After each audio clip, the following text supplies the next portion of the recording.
Hello? Is anyone there? Hello? Can you hear me? Yeah, wait, hold on, let me turn up the speaker. Let me just, hold on. Well, wait, hang on a second. Oh, Microsoft Never Teams mind, these I know, days. it's crazy. Ever since the apocalypse, Ever since the apocalypse. the only thing left is Microsoft Teams. Just kidding, folks. We're using a supersonic nuclear satellite to communicate with our guests today, as they are up in space. Marnie Kenderes. That's me! Up in space. You are a, I want to say, semi-award-winning No.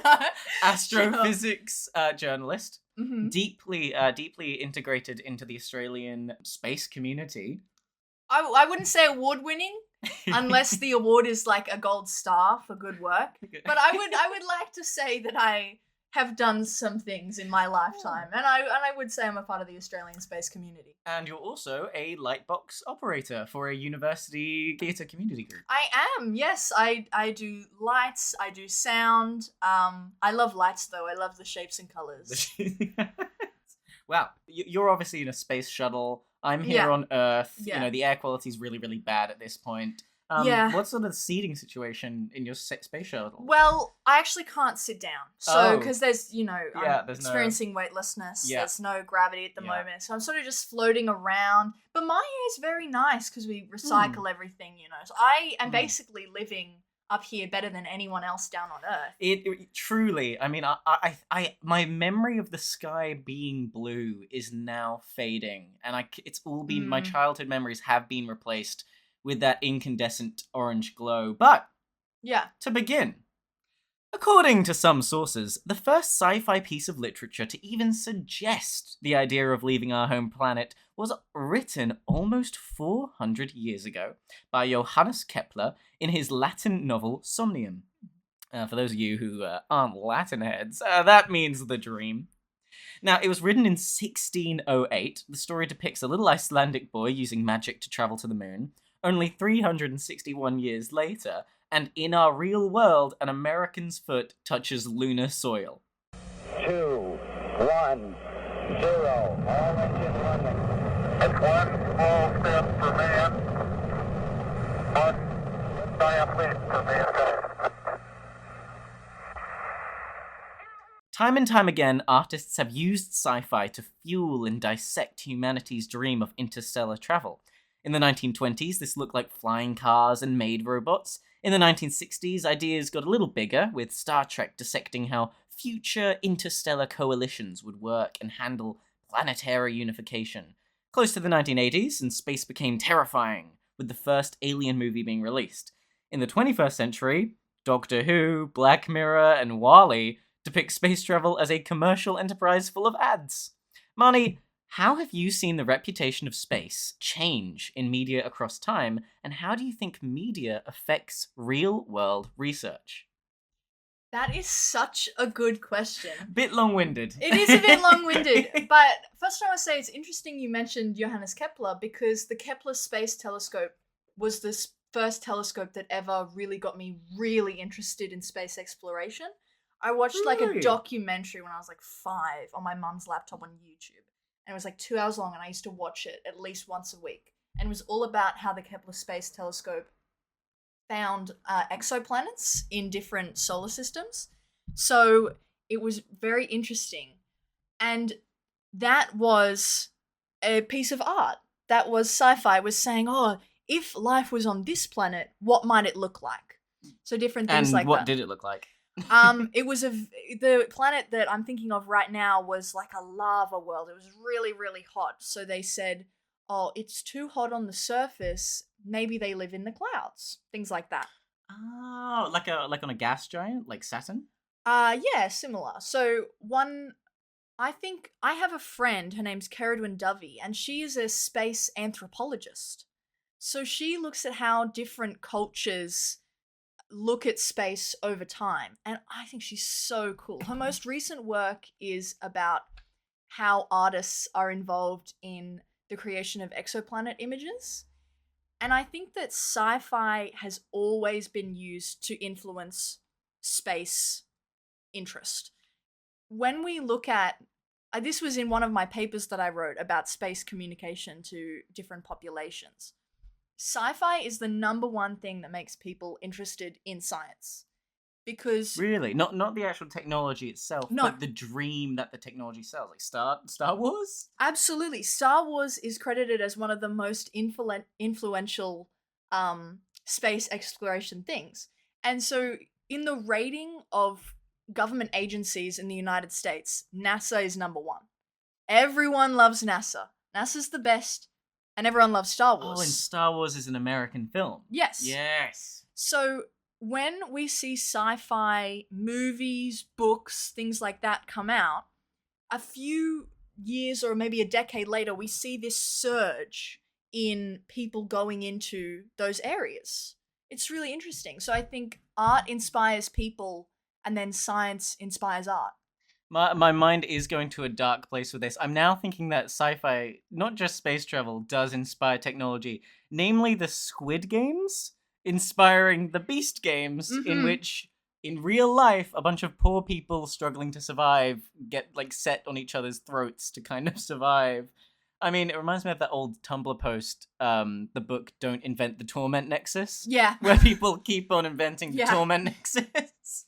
They're like, man, we've been told time and time again, let's not do this thing because of this and this and this. What if we did that thing? I mean, I would argue Squid Games it was a commentary on something that's already happening, and then Mr. Yeah. Beast just made it more visible. But I mean, it's especially interesting with AI as well, how there's been so much sci-fi written about AI, and then people go, you know what would be really great? If we had AI. But I think I'm just waiting for someone to do Jurassic Park next. I mean, They're we trying. had the direwolves. We had the trying. direwolves, yeah. they're already working on it. They're But like, it's always worse. It's always bad, but not in the direction we expect. Like with Jurassic Park, it's bad because we released T-Rexes on unsuspecting civilians. In real life, the direwolves are just kind of slightly annoying because they're not really direwolves. They're like a half Yeah. direwolf breed. And then similarly with AI, it's not because it's inventing like, oh, the AI's become self-aware and it's going to cause a robot race war. No, it's just eating all of our water. Like it's like tricking grandparents. yeah, It's- and you know, making artists hate everything and stealing artwork and Mhm. you know, getting rid of our critical thinking skills, and you know, but we don't have to get into that. Don't worry. Now, Marnie, Yes. you are currently inside of the Earth's last space shuttle. It's yes? true. It's true. Due to climate change, the Earth is now uninhabitable, and in about a year, we're all sort of doomed to die. Due to the political infighting and the lobbying wars, we haven't actually built any more space stations to help us escape our doomed fate. So really is just you up there. Being Yeah. all alone, how do astronauts bide their time, and what is your day in the life? Well, I wake up, I brush my teeth, I try and stream some Earth movies from before the end times. I've been really into Interstellar. You'll never guess why. But mainly I don't do a lot. I mean, I'm trying to continue my research up here because, you know, even if I'm the only one who is gonna be able to not profit off it, I still would like to know. Like, they sent me up here with a mission. I'd still like to do it. So I'm also really into the movie The Martian. I don't know if you've seen that one. It's from quite a while ago as well. But that's a good one.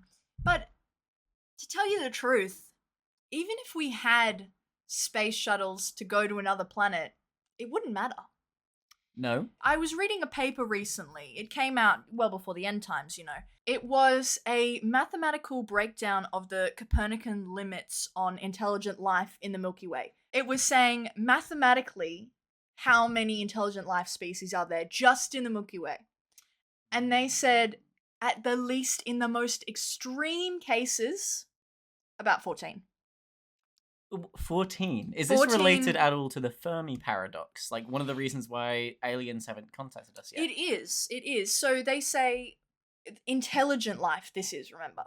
At least 14. But the problem is, they're so far away. They're too far away. Even we are not going to figure out faster than light travel. I mean, before the end times, we thought we might in 1,000 years. Look where that got us. Yeah. You know? So we're not going to be able to do that. So they're just too far away. So by the time we even see them in our telescopes, they're probably gone. By the time they see us, well, we know we're gone, but you know what I mean. So Because humans have existed for only a couple of thousand years, and if it Yeah. takes 1,000 years for the light to travel, that's humanity blip. So if aliens were seeing us right now, 1,000 years away, they were looking at, and we've already reached the end times. So what are they gonna do? They're gonna send us a shuttle that's gonna get here in maybe 5,000 years and say, "Hey guys, we're here to help with your problems." It's actually just me in this one shuttle above Earth. Everyone, including my dear friend Joseph, has died. Yes. I figured out immortality a few hundred years too late. Now, there's really, I guess you could say, to summarize, there's 3 trains of thought when it comes to space travel. How cool can rocket ships be? How vast is space? And what would alien planets look like?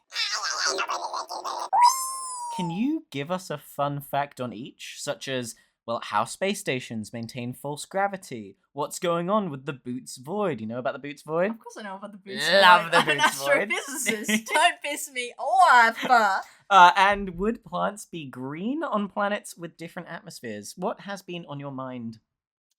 This is very interesting. I'll start with how cool rockets are. Rockets, really cool. We are recording this, well, in the end times, but sorry. But also, just before the end times, there was the Artemis 2 mission. And the Artemis 2 mission was a planned flyby around the moon. The Artemis 2 rocket is, number one, absolutely beautiful, and also very interesting in how they manage all these things. I mean, there's the whole thing of we didn't even go to the moon the first time, let alone the second time. So, because they said, oh, the maths is too complicated. We didn't even have computers. It's definitely a green... It's AI generated. It's AI generated. It's AI generated. And it's like, actually, no, that's because you're actually just discounting the work of women, predominantly black women, who were part of doing all the calculations. I think with those conspiracy theorists, the most fun and telling ones are the guys who don't believe the pyramids were built by people. I mean, just tell us you haven't lifted a rock before. Yeah, exactly. It's not that hard. It's like, come on, guys. Like, yeah, I could make a pyramid from up here on my space station, but what's that gonna do? The sky is still orange. Like, it's not gonna do much. But, so, I think the Artemis 2 mission is really interesting because it's testing communication and fail-safes, basically. So that's really cool. They're making their re-entry burn is the same as their get out of Earth's orbit burn. So when they're orbiting Earth, they do a little go orbit around the moon, have a look-see at the dark side of the moon, you know, and then they just come back and they don't have to fire their thrusters anymore. So if something goes horrific, so they're slingshotted by the moon's gravity. slingshotted. Oh wow! So if something goes horrifically wrong, they still come back to Earth. I mean, one of the astronauts, I think it was the Canadian astronaut, said, yeah, I mean, I've talked to my kids about it. They know even if something goes wrong, I'm going to come home, I'm just going to try and aim for an ocean. Hopefully the Pacific. You're going to aim for an ocean? Hopefully the Pacific. I mean, to be fair, Earth is quite a lot of ocean. Yeah. Well, not anymore, as we know, but, you know, since, you know. Ever since the last prompt was generated. Yes, exactly. So the thing about the vastness of space that's become really interesting, well, just before the end times, was that the James Webb Space Telescope started revealing that we think the universe is actually a lot older than we realized. It's older and also more developed.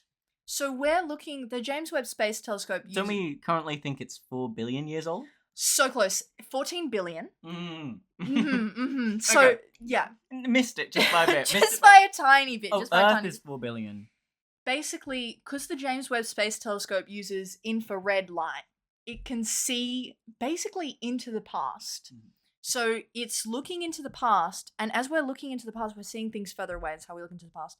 And we see, these galaxies are a lot more developed than we thought they would be. So we look, you know, a few billion light years away and we go, oh, we're expecting to see this based on the age of the universe. And we go, hold on a second.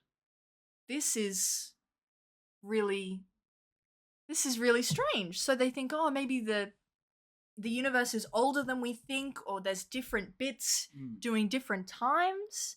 But I mean, we don't really know. Who could say? So the James Webb Space Telescope is changing our understanding of space fundamentally. I think without, the end times happening, if we had kept going, in the next probably 10 years, we would have had an entirely new understanding of how the universe works. I mean, like general relativity, special relativity kind of revelations. Like a complete overhaul Just because it would absolutely like upheave what we know about the origins of the universe? Yeah, it's already upheaving it. It's already... I'm a bit of a biology man myself. We did figure out some interesting stuff about the origin of life. Some guys managed to recreate it in a tin box. Well, not actual life, like proto-life forms. Basically very, very simple, not even cells, but the very bare essentials of a cell. Just by recreating what the mineral soup would have been like in the very first days of Earth. What would alien life look like on other planets? Well, isn't that the $1 million question? I've spoken about this a lot over the course of my life. Some people say chemicals can only go together in certain ways. Like, there's only so many chemical bonds that can form.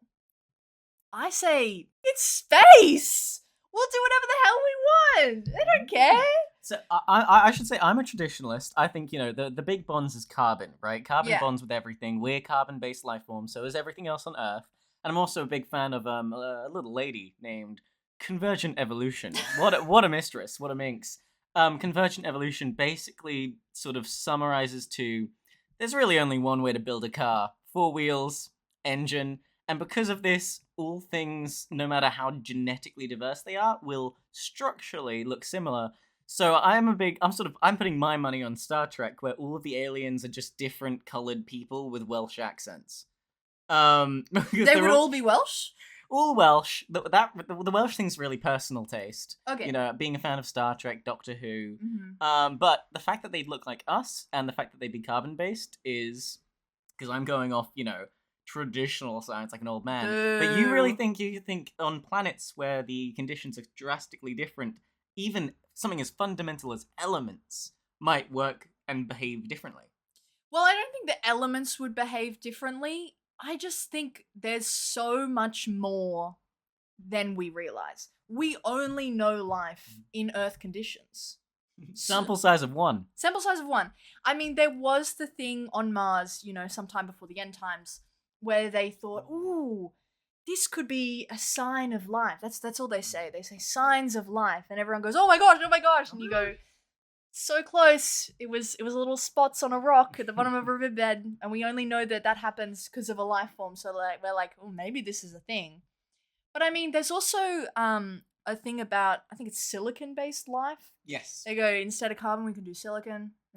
Look, in terms of, I think it would probably be carbon-based, but man, what the hell? Let's get freaky with it. That's what I mean. I don't, we're all going to be crabs eventually. You know what I mean? Carcinization, another little thing of convergent evolution. The ultimate form, and this is complete science, you can put this on my deathbed, the ultimate form of life is the crab, and all will eventually evolve. I mean, have you ever noticed how humans can walk sideways, and dogs can't? That's why dogs are pets, and we're people. It's because we're closer to crab and crab kind.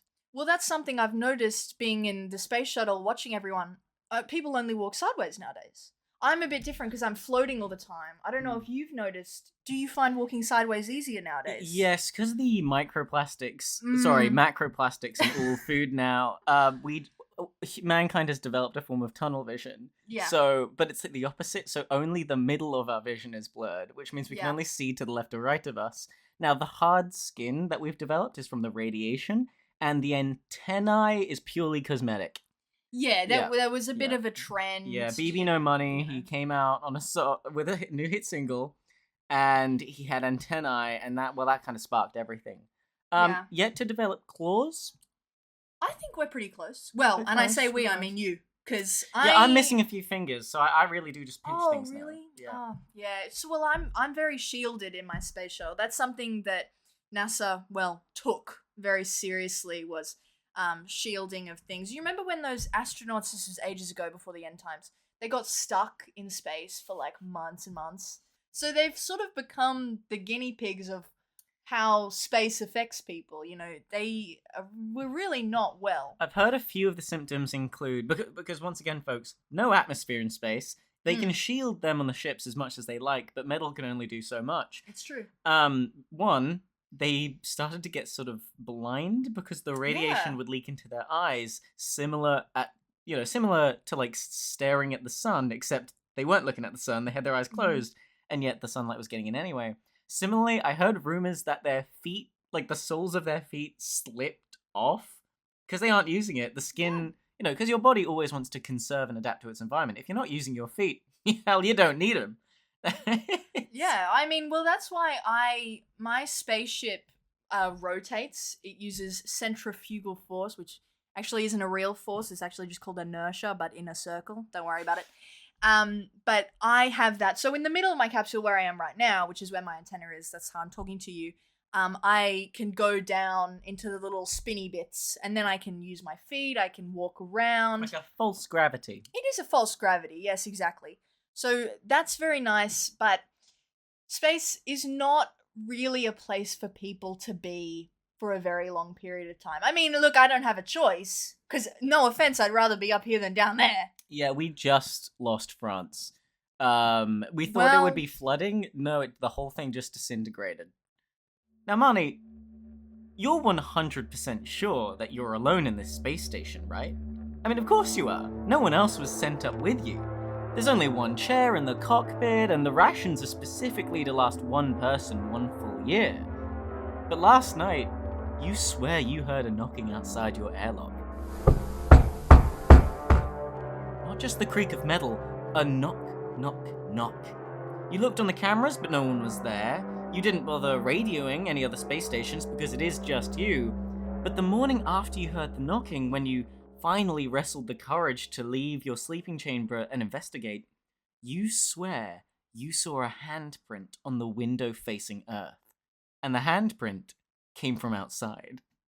What protection do astronauts have from each other? Look, it was scary. I'll admit it right now. I may have hidden in my little sleeping capsule and cried a little bit. And then I realized, oh, hold on, my tears aren't going down, they're just floating in front of me, and this is a little bit of a pain for the water reclamation system. I should probably stop. Look, it was scary. In terms of protections, I mean, look, I believe love is the answer, but I did 3D print a handgun just in case. So I am prepared. Obviously, someone's knocking at the door, like, you want to be kind of polite about it. You're like, oh, sorry, no one's home. And then they're like... Could be a Jehovah's Witness. This is what I'm saying, right? So you're like, oh, sorry, I'm not interested. I'm already very faithful. Or, you give them the classic, I'm actually sponsored by the devil. That's how I got up here. Yeah. That's how I'm surviving while you're down there. Yeah, the S in NASA stands, of course, for Satan. National Astronomy. Circulus Aeronautics. Oh, yes. National Astronomy Aeronautics. Satan. Administration. Applebee's. Oh, is that... Yeah. Oh, okay. NASA. That's not what they told me when I signed up. I'll rip this patch off. Oh, really? No. Well, maybe history's being redacted. The internet's inaccessible at this point. Well, that's true. I have a couple books up here, but I've been eating them since my since my rations ran out. Wait, you're already out of rations? I'm hungry, dude. I'm hungry. I found Pride and Prejudice really yummy. The Bible, it's a bit hard to swallow. Yeah.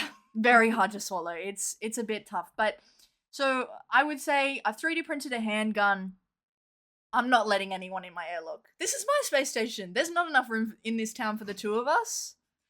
Now, before the big collapse, space travel was looking really promising, albeit a little bit weird.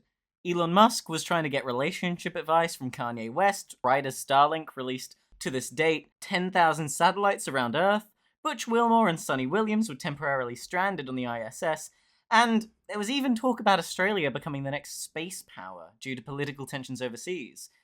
being a historian, maybe the last historian off Earth, what was space travel looking like for the Australians circa 2025 to 2026? You know, before the big collapse. Yes, just before the big collapse. Let me Like emphasize. right before. It was like a week. Before. Yeah, like It was a week. So it was in Australia. It was really exciting. We were making a rover to go to the moon. We called it. What did we call it? We called it the Rover, as in like the kangaroo. I don't know if you remember those. They're from. Did we call it Rovey McRoveface? So close. It was actually named after a kangaroo. That's cute. You know, the famously an Australian animal. Yeah, well, it's easy to forget since they went extinct. They went extinct. Yes, like in a week. Like it was so fast. I would say 3 days. 3 days. Yeah, 3 days. Yeah, 3 days. probably. Monday kangaroos, Wednesday gone. Exactly. Yeah. Like early Wednesday evening as well. All because of the last prompt. Yeah, exactly. It's But as you were saying. But as I was saying, so Australia was launching a rover to go to the moon to assist in the Artemis 2 missions. So the rover is gonna process the moon dust. It's gonna make it so we can like make bricks out of moon dust. Because the plan was to make a permanent moon base. So then we can go to the moon, people can be living on the moon, similar to the ISS. So there'll be a rotating people on the moon all the time. Then you go to the moon, then you go to Mars from the moon. Because it's a bit easier to get off the moon than it is to get off Earth. Well, the Australian space industry was very startup heavy. So there's a lot of smaller things, and they're all working on little things. It's also very tight-knit. I remember I would go to these industry events, and you know everyone, especially in the Australian cities. You go there, you know everyone, you go, oh, how's your solid metal thrusters going? They say, yeah, Did you hear about the last koala? Yeah, it was... That was a tough time. One time I was at an industry event, and the guy from Shark Tank Australia was there. And I just... Wait, really? Really. And I went around... It was like a party kind of thing. So it was at this like restaurant. It was sponsored by a space company in Australia. And I was like, the guy from Shark Tank is here. So I went around to people at the party. And every single person I talked to, I would say, guys, did you know the guy from Shark Tank Australia is here? And they went, really? I went, yeah, that's him over there. I went, oh my God, that is him. I said, so what are we pitching? They said, oh, I don't know what we're pitching. And then I would say, I've got an idea. And I would describe a wheel to them. And I would say, look, I know it's revolutionary. And I would continually describe a wheel until they realized, this guy's just describing a wheel to me. So I'm assuming you'd say like, guys, I got an idea for a pitch. Okay, this device, not only will it help transportation, but it will help, you know, the industrialization of different factory parts. It will help people get from point A to point B. It will be really good at cutting pizza. Yes. If we make it very thin. Yes. It's really good. That's essentially what I said. And at the end of the party, they were so sick of me because I had gone around to everyone and described a wheel and said, I'm going to take it to him, and then walk away. And they would go, what? No, don't take that idea to him. I would just walk away. Yeah. And I'd go to the next group and I'd do it all over again. Did you end up pitching to Mr. No, Shark? I never spoke to the man. I watched him the whole night. I never spoke to him. Oh, well. He had no idea he was my joke of the night, though. It's such a shame, but... Well then, with that, I'm gonna leave you on a nice happy memory. You know, whilst we still got them left and the chips in our brains don't, you know, delete them and use them as resources to compute a second prompt. But yeah, I hope you have fun in the space station with maybe the few months that you have left. I'm gonna wrestle a grandma for a packet of bacon, because, you know, all of the grocery stores are gone. Yeah. Except for Bunnings. Isn't that strange? And they still have the sausage sizzle, and I want to know, where are they getting the sausages from? Yeah. Huh. Well, I would say you're always welcome on my spaceship, but I don't think you'd be able to get here, and also I would shoot you with my 3D printed handgun. I've extended that offer before, and look where it's got me. I've got handprints on my window. So, sorry, buddy, you're on your own. Well, okay, thank you, and have a nice space. Goodbye! Bye!